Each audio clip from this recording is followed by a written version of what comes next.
talk real estate and financial planning. I'm here with Peyton Hoppus, who is a financial advisor with Parallel Financial. So, Peyton, can you tell us what you do and how do you help business owners and real estate owners? Yeah, sure. Thanks for having me, Emma. My name, yeah, it's Peyton Hoppus. I help business owners maximize value, exit strong, and then live on purpose with what they're trying to do with their assets. And a piece of that comes from real estate, a piece of that comes from their business. And so that's a big portion of where I put a lot of focus. Cool.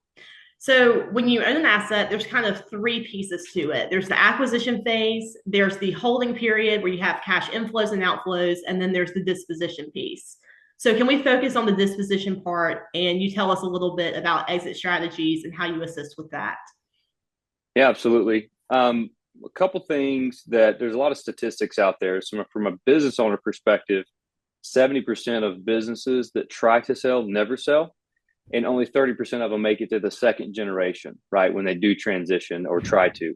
So it's kind of a challenging area. It's an area of need. And when it comes to real estate involved with that, the business owner really should be looking at value and not cash flow. Cash flow is great when you're working, but when you want to sell your business or your real estate, you have to look at what's the most valuable offering you can have. And so when it comes to real estate, those business owners sometimes don't charge themselves full market rates, and they're undercutting themselves when it comes to selling an asset.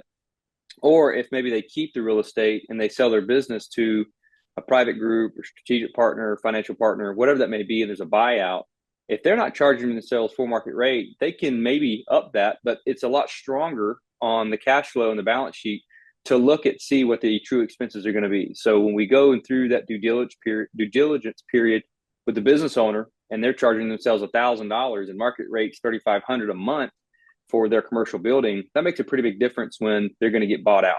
Maybe not a giant, but it's just a piece of the pie. So when it comes to exiting, whether you hold that asset or sell it along with the business, you want to make sure that you have the best cap rate you can get for the type of asset. And then when you structure that to leave, do you have any residual cash flow from it? You need to have that kind of tied up and teed up, a couple of years before you actually sell. So it's those types of things that make a difference in a business owner's lives, especially when we're looking to live with purpose after the exit. So, it sounds like it's really important to get started on this early and be thinking about this kind of a couple years in advance before you're actually ready to exit. Yeah, most businesses take 3 to 5 years to get ready to exit. And then they can take anywhere from 9 months to 2 or even 3 years to actually get out of the business and sell. And sometimes that happens quicker. Sometimes you have it lined up, but getting your financials, all of your ducks in a row, if you will, and get your personal life ready for what you're about to do with your professional life is pretty big when you're a business owner. 80% of your net worth typically is held within that business.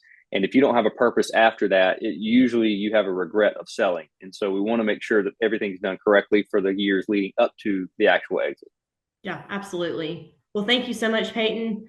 Everyone, Peyton's contact information is up on the screen. If you have any questions or you're interested in working with him, definitely reach out. And if you have any commercial real estate needs, I'd love to connect. Thanks so much. Thanks, Emma.